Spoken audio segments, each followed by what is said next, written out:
네, 이번에는 KBS 충주 스튜디오 연결해서 북부권 소식 살펴보겠습니다. 박찬성 아나운서 전해주시죠. 네, 충주입니다.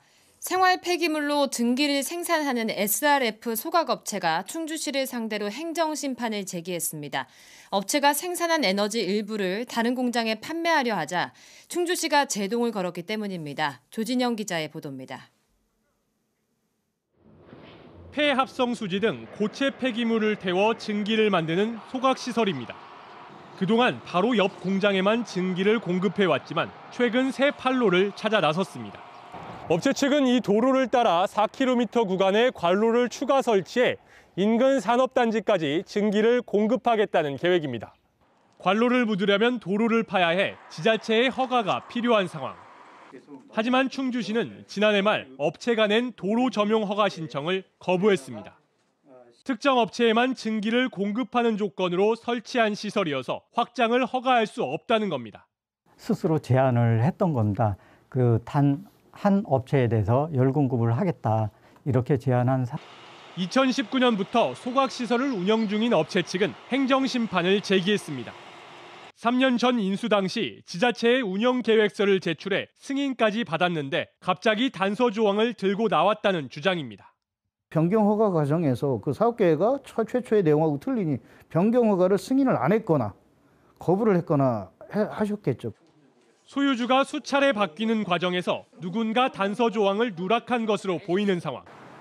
하지만 당시 인허가권을 가지고 있던 충청북도는 사업자가 바뀔 때마다 단서 조항을 확인할 의무는 없다면서 발을 뺐습니다. 행정심판이 하루 앞으로 다가온 가운데 업체와 충주시의 책임 공방이 계속되고 있습니다. KBS 뉴스 조진영입니다. 음성군과 진천군이 두 지역에 걸쳐 있는 충북 혁신도시의 상생 발전을 위해 손을 맞잡았습니다. 음성군과 진천군은 오늘 충북 혁신도시 두레봉공원에서 혁신도시 발전을 위한 상생 협약을 했는데요. 협약을 통해 두 곳은 컴퓨터, 뇌인지 과학 등 4차 산업시대 맞춤형 인재를 양성하기 위해 AI 영재고등학교를 함께 설립하기로 했습니다. 또 공동생활권이지만 행정구역이 달라 이원화돼 있는 기초행정서비스를 한 곳으로 모으기 위해 공유사업을 확대하기로 했습니다. 음성과 진천 두 지역을 비롯해 인접한 괴산, 증평군 등 4지역은 이미 2019년 행정구역에 국한하지 않고 생활 SOC 분야에서 협력 사업을 추진하자고 합의한 바 있습니다.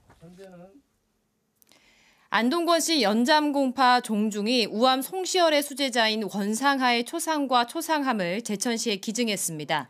기증된 유물은 18세기 사대부의 모습을 표현한 것인데요.